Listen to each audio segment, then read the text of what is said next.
Hello everyone, welcome back to our channel Laila and Honey vlogs. कैसे हैं आप लोग? अल्हम्दुलिल्लाह लैला और मैं एकदम ठीक ठाक। आप सुनाइए, आप लोग कैसे हैं? अच्छा, लैला माशाल्लाह 3 दिन के लिए अपने वर्क ट्रिप पे गई हुई थी पोर्तो। पोर्तो पोर्चुगल का सेकंड लार्जेस्ट का वो है सिटी है, जो कि यहाँ से तकरीबन 2.5 से 3 घंटे की दूर पर है। खैर, लैला वापस आ गई है। लैला किस काम के लिए गई थी, क्यों गई थी, कैसे गई थी, वो इंशाल्लाह आपको नेक्स्ट वीडियो में ज़रूर बताऊंगा। फ़िलहाल आज की वीडियो बनाने का मकसद क्या है? अच्छा जी, मैं काफ़ी अरसे से यूट्यूब वगैरह पे देख रहा था कि काफ़ी लोगों ने पोर्चुगल के ऊपर बहुत सारी वीडियोस बनाई हैं और काफ़ी अच्छी अच्छी वीडियोस बनाई हैं। मैं भी फॉलो करता हूँ उनको। और मैंने एक चीज़ सोची कि यार ज़रा थोड़ा सा मतलब काफ़ी लोगों ने काफ़ी अच्छी अच्छी चीज़ें बताई। मैंने सोचा कि जो जो प्रॉब्लम्स हैं, जो वैलिड प्रॉब्लम्स हैं, जो मेन इश्यूज हैं यहाँ के, वो डिस्कस कर लिए जाएं, ताकि जो लोग हमें देख रहे हैं या जो लोग हमें देख कर आने का प्लान कर रहे हैं या किसी और वीडियोस को देख के आने का या मूव होने का सोच रहे हैं, तो एटलीस्ट उनके जहन में ये सारे पॉइंट्स हों ताकि उनके लिए इजी हो जाए। क्योंकि देखें, जितनी आपकी रिसर्च अच्छी होगी, जितनी आपका रिसर्च मतलब पावरफुल होगी, उतना आप लोग के लिए ही बेनिफिट होगा। तो इस वीडियो में, आज की वीडियो में हम जो वैलिड प्रॉब्लम्स हैं, जो मेजर प्रॉब्लम्स हैं पुर्तगाल के अंदर, वो हम डिस्कस करेंगे। यहाँ पे ये मैं बहुत दफ़ा डिस्कस कर चुका हूँ। आज मैं वजह बताऊँगा कि क्यों इतनी बार मैं ये बोलता हूँ कि सबसे पहला जो मसला है वो है अकोमोडेशन का।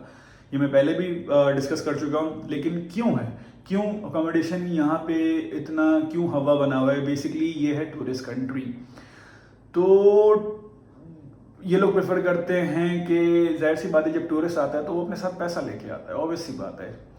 तो जो हम इनको महीने का रेंट देते हैं वो ये लोग कुछ दिनों में निकाल लेते हैं। तो जाहिर सी बात है, उसी वजह से हम इमिग्रेंट्स के लिए अकोमोडेशन अभी बहुत मुश्किल हो गई है। अकोमोडेशन यहाँ पे अभी मिलना सीज़न में, जैसे अभी समर का सीज़न चल रहा है, बहुत बहुत कॉस्टली है, एक्सपेंसिव है, बहुत एक्सपेंसिव है। देखिए आइएगा। और बेस्ट टाइम है, बेस्ट टाइम में आपको बताऊं कि जो विंटर्स है, विंटर्स यहाँ पे तकरीबन नवंबर के एंड में, समर का जो सीज़न है वो नवंबर के एंड में ख़त्म हो जाता है। लोग मतलब इतने इतने आपको नज़र नहीं आएंगे। अभी अगर आप जाएंगे मेन सिटी सेंटर जाएंगे तो टूरिस्ट भरा पड़ा होगा, भरा पड़ा हुआ है अभी। लेकिन विंटर के अंदर अगर आप अपना घर भी अपना देखना चाहेंगे, क्योंकि उस वक्त टूरिस्ट होगा नहीं तो जगहें खाली होंगी, उस वक्त मिल जाएगा। आप उस वक्त उनसे कॉन्ट्रैक्ट करिएगा, साल का 2 साल का, तो आपको अकोमोडेशन मिल जाएगी। लेकिन फिलहाल राइट नाउ जो अभी सिचुएशन हुई है वो बहुत वर्स्ट। Second, medical. मुझे बहुत सारे लोगों ने बोला है कि मेडिकल के ऊपर यहाँ पे क्या है, मेडिकल इंश्योरेंस क्या है, मेडिकल। अच्छा, जितना मेरा एक्सपीरियंस रहा है मेरा, क्योंकि अल्हम्दुलिल्लाह अल्हम्दुलिल्लाह अभी तक मतलब कहीं हॉस्पिटल और उसके चक्कर नहीं लगे, अल्लाह अल्लाह ना करे कि आगे भी लगे। एक दफ़ा खाली वो ये हुआ था कि हम लैला के दांत वात में कुछ ज़रूरत हुआ था तो हम गए थे, तो फिर मैंने उस चीज़ के ऊपर रिसर्च की थी। मैंने बताया नहीं था, लेकिन मैं अभी शेयर करता हूँ। बेसिकली किसी भी अगर आपको डॉक्टर को चेकअप वगैरह करवाना है तो अपॉइंटमेंट लेना पड़ता है। अच्छा, ये पूरी दुनिया में होता है, लेकिन मसला यहाँ पे ये है कि यहाँ पे अपॉइंटमेंट बहुत दिन का नहीं, बहुत महीने बाद का मिलता है। मतलब आपको तकरीबन महीने नहीं, चलो हफ्तों बाद का मिलता है। अगर आज आप अपॉइंटमेंट लेते हैं तो फिर आपको 2 हफ्ते, 3 हफ्ते, 4 हफ्ते, महीने महीने बाद का अपॉइंटमेंट मिलता है। अगर आप इमरजेंसी में जाते हैं, इमरजेंसी में आपको मिल जाता है, लेकिन इमरजेंसी की कॉस्ट फिर आपको 20 से 30 यूरो तक देनी पड़ती है। लेकिन उसके लिए भी आपके पास एसएनएस कार्ड बना हुआ हो, यहाँ का जो मेडिकल कार्ड है वो बना हुआ। अगर वो नहीं बना होगा तो तब आपका ना अपॉइंटमेंट लिया जाएगा, ना ही आपको इमरजेंसी के अंदर क्या कहते हैं, आपको चेकअप किया जाएगा आपका जो।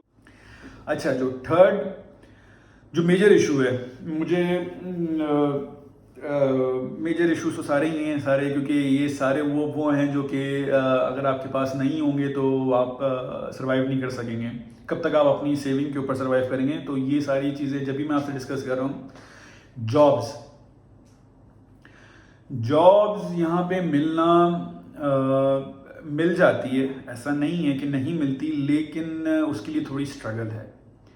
क्योंकि क्योंकि क्योंकि क्योंकि क्योंकि जॉब्स यहाँ पे सीज़न वाइज ही होती हैं, क्योंकि समर सीज़न है। अगर आपका सीज़न के अंदर आपकी जॉब लग गई तो वो समझें फिर वो लॉन्ग लास्टिंग है। वो किसी मतलब लाइक पोर्चुगीज़ कंपनी में आपकी लग गई तो समझें आप क्या कहते हैं, वो 1 साल का 2 साल, मतलब स्टार्टिंग में तो आपको 6 महीने का कॉन्ट्रैक्ट देते हैं, लेकिन जाहिर सी बात है अगर आप हार्ड वर्क कर रहे होगे, अगर आप उनको सारी चीज़ें दे रहे होगे अपने उनके हिसाब से, तो वो आपका कॉन्ट्रैक्ट बन जाता है। लेकिन अगर आपकी जॉब नहीं लगती तो सरवाइव करना मुश्किल हो जाता है, ऑब्वियस सी बात है। क्योंकि जब जेब से खर्चा जा रहा होता है तभी इंसान को पता चल रहा होता है कि एटलीस्ट कोई भी जॉब हो तो बंदा गुजारा अपना होता रहे। तो जॉब्स यहाँ पे अब सीज़न में आप ढूंढते हैं तो मिल जाती है, लेकिन अगर जो सीज़न नहीं है जैसे विंटर है उसमें अगर आप ढूंढें तो नहीं मिलती, जो आपका काफ़ी इशू है यहाँ पे। 4th है आपका लैंग्वेज। अच्छा जी, जितने लोग भी यहाँ पे आ रहे हैं तो जितना टाइम उनके पास है सबसे पहले तो वो पोर्चुगीज़ सीखना स्टार्ट कर दें, क्योंकि लैंग्वेज का बहुत बड़ा बैरियर है। बहुत दफ़ा मैं बोल चुका हूँ आपको इस पहले भी वीडियोस में, लैंग्वेज का इशू है यहाँ पे।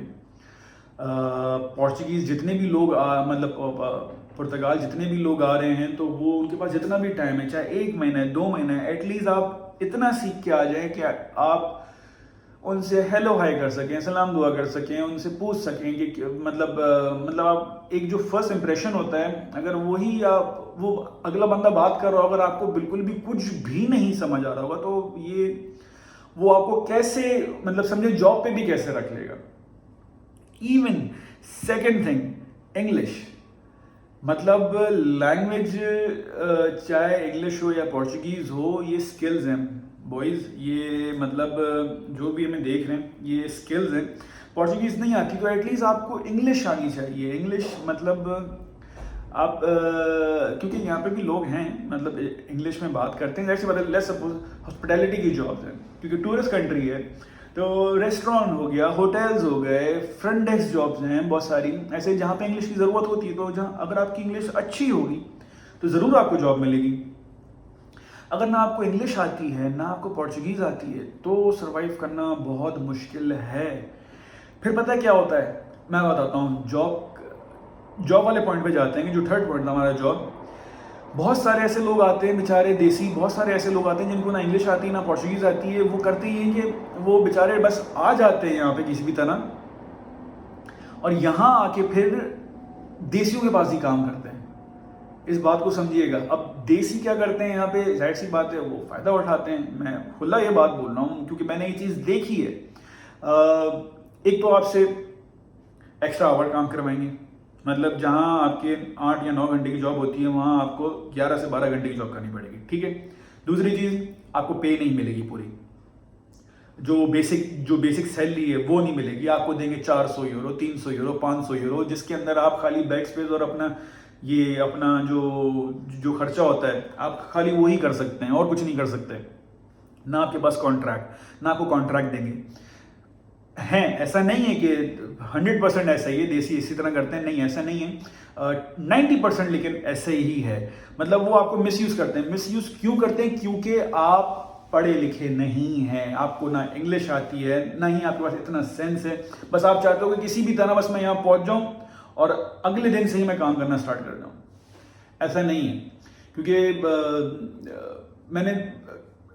मैं रेसिस्ट नहीं हो रहा, लेकिन ये मैं चीज़ बता रहा हूँ। जो लोग लीगल आते हैं, मैंने ये देखा है, जो लोग लीगल आते हैं, लेट्स सपोज वीज़ा लेके आते हैं, एटलीस्ट वो लोग शायद रिसर्च करके आते हैं ताकि उनको थोड़ा सा नो हाउ हो, उनको नो हाउ होती है इतनी कि कहाँ जाना है क्या करना है।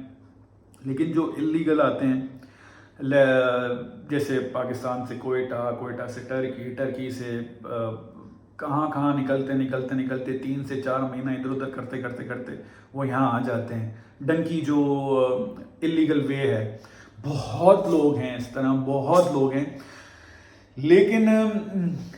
लेकिन जब वो यहाँ आते हैं तब परेशानी होते हैं ना। जब काम कर रहे होते हैं तो वो फिर देसियों के पास ही काम कर रहे होते हैं, क्योंकि उनको लैंग्वेज नहीं आती। वो फिर आसान हल ढूंढते हैं। फिर होता पता है क्या है, वो फिर उसी जगह रह जाते हैं। जाहिर सी बात है, जहाँ आप जितना कमाओगे उतना लगाओगे, तो आप बस एक हैंड टू माउथ चलते ही रहोगे। तो language is a skill, please इसको बिठा लीजिए कि सबसे पहले तो पोर्चुगीज़, क्योंकि जब आप एक दूसरी कंट्री मतलब पुर्तगाल ही आ रहे हो तो प्रेफरेंस तो यही होगी उसकी कि आप पहले पोर्चुगीज़ सीखें, उसके बाद आपकी इंग्लिश अच्छी होनी चाहिए।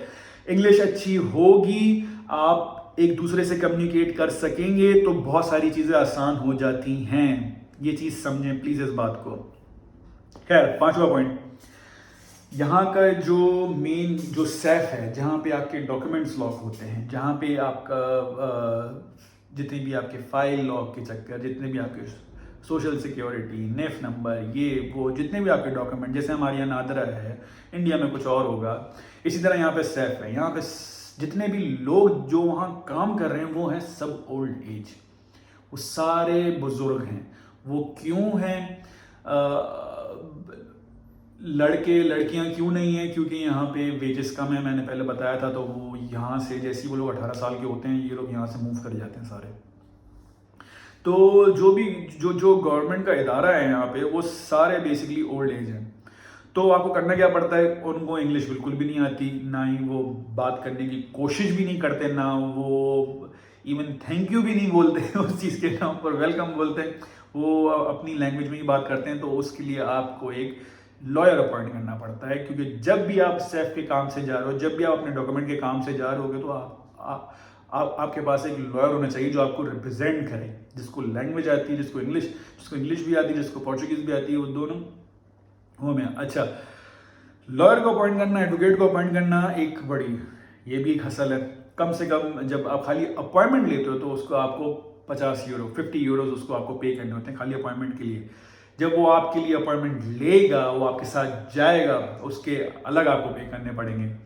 तो ये भी एक बड़ा इशू है, ये भी अपने दिमाग में रखिएगा कि जो सेफ है, जो जितनी आसानी है, मतलब यहाँ से उड़ के बस आ जाओ आप लीगल हो, उसके बाद की जो मुश्किलें, ताकि आपके दिमाग में ये घुसी हुई हों सारी बातें।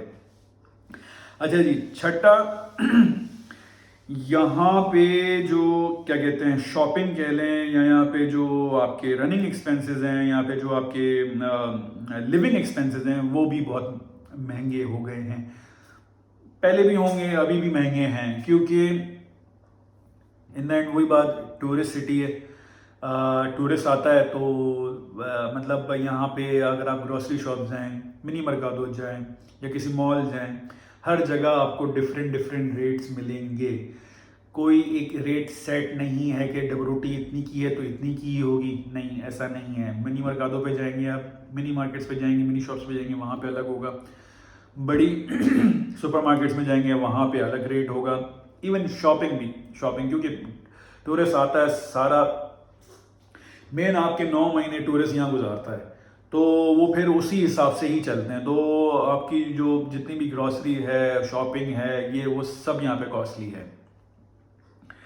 7वां और आखिरी पॉइंट, वेजेस यहाँ पे अगर मैं आपको बताऊं, वैसे तो अगर हम कंपेयर करें कि पाकिस्तान से कि एक बंदा 750 यूरो कमा रहा है, तो समझे 2-2.5 लाख रुपए, मेरा ख्याल से इतनी होगी, 2.5 लाख रुपए होगी शायद, वहाँ के लिए अच्छा है। लेकिन यहाँ पे वेजेस अगर 750 बेसिक वेज है यहाँ पे, जो कि वो भी अभी हुई है, उससे पहले 705 थी।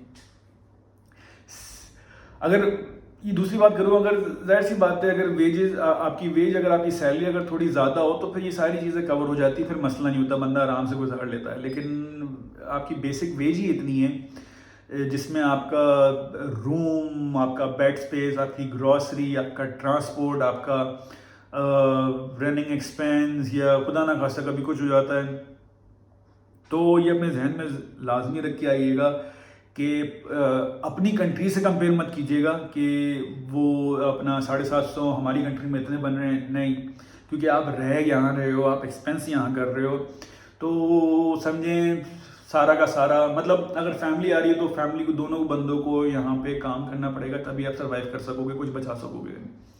अगर नहीं करते, एक ही बंदा काम कर रहा है, आपकी फैमिली भी यहाँ पर है, आप नहीं ना बच, उल्टा आपकी जेब से ही लगेगा।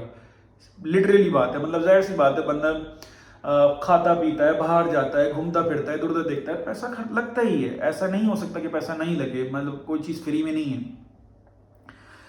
तो ये थे कुछ 6-7 मेजर प्रॉब्लम्स जो कि बहुत मैं 6 महीनों से मैं ये देख रहा हूँ। मैंने सोचा कि इस वीडियो में मैं जो मेजर प्रॉब्लम हैं वो मैं डिस्कस कर लूँ, ताकि जो लोग भी आ रहे हैं, अपनी प्लीज़ रिसर्च पूरी करके आएँ, ज़रूर आएँ। ये बहुत अच्छी कंट्री है। अगर आपके अंदर पेशेंस है तो समझें ये जन्नत है। अगर आपके अंदर सब्र नहीं है तो फिर आपका सर्वाइव करना भी बहुत मुश्किल है। तो ये थी छोटी सी वीडियो, इंफॉर्मेटिव। अपना ख्याल रखें, दुआओं में ज़रूर याद रखिएगा हमें। मिलते हैं इंशाल्लाह नेक्स्ट वीडियो में। जिन लोगों ने सब्सक्राइब नहीं किया हुआ वो फ़ौरन से ठप ठप ठप ठप ठप ठप ठप करके सब्सक्राइब का बटन दबाएं।